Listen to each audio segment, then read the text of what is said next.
Videos देखने के लिए सब्सक्राइब करें जनसत्ता.com, बेल आइकन दबाकर पाएं लेटेस्ट नोटिफिकेशंस। सर, चाइना के साथ कॉन्फ्लिक्ट में हमारे एक और पड़ोसी मुल्क का बार बार नाम लिया जा रहा है, नेपाल का। नेपाल से हमारे सर बहुत लंबे संबंध रहे हैं, रिलेशन रहे हैं, लेकिन हाल ही में उन्होंने अपने नक्शे को चेंज किया और उसको पार्लियामेंट से मंजूरी दे दी। हम कहते रहे हैं कि नेपाल से हमारा रोटी बेटी का रिश्ता रहा है, हमारे यहाँ से वहाँ शादियाँ होती रही हैं, उनके यहाँ से हमारे यहाँ। अब लेकिन नेपाल जो हमारा रोटी बेटी का रिश्ता रहा है, इंडियन गाइड्स जो है, जो भारतीय बहुएं हैं, उनके लिए नागरिकता का जो नियम कानून है उसको भी चेंज करने जा रहा है। तो नेपाल से सर ऐसा क्या हुआ पिछले कुछ सालों में कि इतनी दूरी बढ़ गई और इस तरह की चीजें देखने को मिल रही हैं? देखिए, पाकिस्तान को अगर आप एक्सक्लूड कर दें तो सबसे जो कैसा मैं कहूँ, अनरिलायबल और डीवियस देश नेपाल है।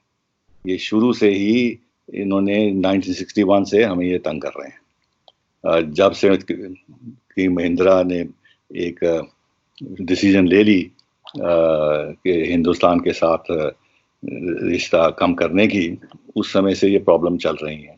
और पैलेस ने हमेशा ही, देखिए मैं शादी अफेयर नेपाल में था कई 2 साल तकरीबन, तो इसलिए मुझे पूरी जानकारी है। तो ये बहुत ही अनरिलायबल कंट्री है। और ये रोटी बेटी का जो सिलसिला है वो ठीक है, हमें कहना चाहिए ऐसी बातें, क्योंकि पीपल टू पीपल लेवल जो रिलेशनशिप है वो घनिष्ठ है और रियलिटी है।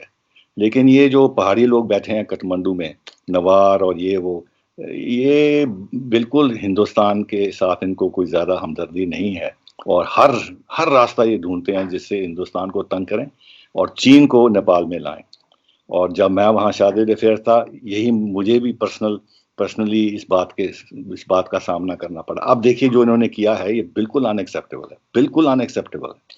जब चीन ने हमारे ऊपर हमला किया है लद्दाख में, उसी समय इन्होंने भी अपना कार्टोग्राफी एग्रेशन हमारे साथ शुरू कर दिया। चीन हमारी टेरिटरी पे बैठा है और मांगता है, और नेपाल ने भी शुरू कर दिया। ये तो बिल्कुल अनएक्सेप्टेबल है। ये टाइमिंग इतनी गलत है। अगर करना भी था तो ये समय थोड़ी है करने का। और आप देखिए इन्होंने जाके वहाँ एक पोस्ट भी खड़ी कर दी, वहाँ काला पानी के उस तरफ, कि जैसे कि खतरा है कि क्या हमें धमकाई दे रहे हैं, हमें धमकी दे रहे हैं कि क्या हमें अटैक करना है, क्या हम उनको अटैक कर रहे हैं। ये क्या, किस किस्म की ये डिप्लोमेसी है। हमारी प्रॉब्लम ये है कि हम अगर कड़ी पॉलिसी नेपाल के खिलाफ करें तो पीपल एलियनेट हो जाएंगे। तो इसलिए हमारे साथ मुश्किल है कि भाई क्या करें, क्योंकि ये जो ओली है ये बिल्कुल ही फंडामेंटली एंटी इंडियन है और प्रो चाइनीज है, कम्युनिस्ट है, आइडियोलॉजिकल पर्सन है।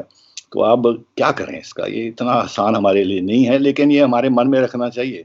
और कल जब अगर नेपाल को हमारी जरूरत पड़े तो फिर इनको समझाना चाहिए कि भाई देखिए ऐसा वन साइडेड नहीं हो सकता, आप अपना थिंकिंग रवैया बदलिए। लेकिन अब इन्होंने ये जो कर दिया है, इससे आप कोई नेगोशिएशन का स्पेस ही नहीं रहा। अब क्या नेगोशिएट करेंगे, इनकी पोजीशन बिल्कुल वीक है, ये बिल्कुल गलत कह रहे हैं। जो भी ये इनकी जो पोजीशन है, जो सगौली वगैरह की बात कर रहे हैं, 100 साल से ज्यादा कभी ये मुद्दा उठाया ही नहीं गया, और अभी सडनली इन्होंने मुद्दा ये उठा लिया जी। तो इसलिए नेपाल के साथ हमें पॉलिसी रिव्यू करना चाहिए, लेकिन इतना आसान नहीं होगा, क्योंकि देखिए हम रजीम चेंज की पॉलिसी में, जैसे अमेरिका रजीम चेंज करते हैं, वो हमारी पॉलिसी नहीं। तो यही हमें मन में रखना चाहिए कि भाई देखिए जैसे मालदीव्स में पब्लिक को समझ आ गई और उन्होंने अपनी गवर्नमेंट बदल दी, तो इसीलिए हमें भी थोड़ा सा पेशेंस दिखानी चाहिए कि भाई हो सकता है कि जैसे समय लगेगा तो इनको मालूम होगा कि इन्होंने गलती की है, तो कुछ चेंज हो। लेकिन आप क्या चेंज करेंगे, इन्होंने मैप ही चेंज कर दिया और हमारी टेरिटरी, जैसे वो अरुणाचल प्रदेश मांगते हैं, इन्होंने हमारी टेरिटरी मांगनी शुरू कर दी है। तो ये एक्सेप्टेबल नहीं है। सर, एक आखिरी सवाल मैं आपसे पूछना चाहूंगा। चीन के साथ अभी जो माहौल बना है, नेपाल की हमने चर्चा की, तो ऐसी स्थिति में जो हमारे पड़ोसी मुल्क हैं, आपको क्या लगता है कि भारत को इन देशों के साथ अपने संबंधों को लेकर एक नए सिरे से विचार करने की जरूरत है, नई पॉलिसीज की जरूरत है, किस तरीके के बदलाव की जरूरत है सारे पड़ोसी मुल्कों को लेकर इस माहौल में? देखिए, हिंदुस्तान कमजोर नहीं है, और ऐसा नहीं है कि हिंदुस्तान को हमारे पड़ोसी देश कि हिंदुस्तान को हमें ज़्यादा ज़रूरत है हमारी पड़ोसी देशों की। ये उल्टी बात है, उनको हमारी ज़्यादा ज़रूरत है।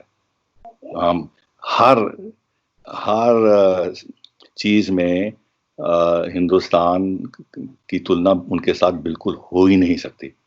अगर उनकी जो लीडरशिप ये इतनी अक्लमंदी से नहीं सोच सकते कि भाई इतना बड़ा देश, जो सब लोग कह रहे हैं कि 5th लार्जेस्ट इकोनॉमी है, 230 में 2030 में ये 3rd लार्जेस्ट हो जाएगी और 2050 में 2nd लार्जेस्ट इकोनॉमी हो जाएगी, और इतनी ह्यूमन कैपिटल है, इतने रिसोर्सेज हैं, इतने क्षेत्रों में हमारी इतनी डेवलपमेंट है, हम एड भी इतनी दे रहे हैं, तो उनको इस बात पे फ़ायदा उठाना चाहिए। अगर उनको ये इतनी अक्लमंदी नहीं है तो फिर हम क्या करें? और दूसरी बात ये है कि कोई भी जो बड़ा देश है, तो चीन का साथ देखिए, चीन के 18 देश उनके साथ उनके जुड़े हुए हैं जियोग्राफिकली, नेबर्स हैं, तो किसके साथ उनकी अच्छी रिलेशनशिप है? एक नॉर्थ कोरिया के साथ अच्छी है, वो पता नहीं अच्छी है कि नहीं, पाकिस्तान के साथ तो है ही है, और कंबोडिया के साथ शायद थोड़ी सी हो, लेकिन बाकी सब इनसे नफरत करते हैं। सनातनी वाली स्थिति है। रूस का देखिए, जो सारे सेंट्रल एशियन स्टेट्स हैं, यूक्रेन है, ये हैं, वो हैं, सब इनके खिलाफ हैं। अमेरिका को देख लिए, वो कनाडा और मेक्सिको को छोड़िए, जो लैटिन अमेरिकन कंट्रीज हैं वो सब एंटी अमेरिकन है। तो ये बड़े देश तो ऐसा ही है, जो उनके छोटे नेबर हैं, तो उनके साथ उनके रिश्ते अच्छे हो सकते हैं, लेकिन जो लेवल है अच्छाईपन का वो नहीं होगा, क्योंकि ये जो छोटे देश हैं ये हमेशा गड़बड़ करेंगे, और हमारे स्थिति ऐसी है कि चीन हमारे ऊपर हावी है, तो ये चीन को ले आए हैं अंदर, और चीन से ये पूरा फ़ायदा उठाना चाहते हैं, और चीन का जो कार्ड है हमारे खिलाफ प्ले करना चाहते हैं। ये करना तो करने दीजिए। देखिए, इंडिया जो प्रोग्रेस कर रहा है वो पाकिस्तान को छोड़िए, अदरवाइज ये नेबर्स ने हमारी प्रोग्रेस को कैसे रोका? बिल्कुल नहीं रोका। ये तो हमारी पॉलिसी रही है, गलत पॉलिसी पास में रही है, जिसने हमने खुद को अपने आप को रोका है, और कल हम पॉलिसी बदल जाएं तो हम डेवलप कर सकते हैं, ग्रो कर सकते हैं। ये हमारे ऊपर निर्भर है। ये नेबर हमें ठीक है मदद यहाँ वहाँ कर सकते हैं, लेकिन क्रिटिकल बात नहीं है। ये जो लोग कहते हैं कि नहीं जी, अगर आपके रिश्ते नेबर्स के साथ अच्छे नहीं होंगे आप डेवलप नहीं कर सकते, ये बिल्कुल गलत है। चीन कहाँ पहुंच गया, देखिए कहाँ पहुंच गया। जी बिल्कुल। बहुत बहुत धन्यवाद सर, हमें समय देने के लिए और हमसे बातचीत करने के लिए। बहुत बहुत शुक्रिया सर। शुक्रिया। Thank you.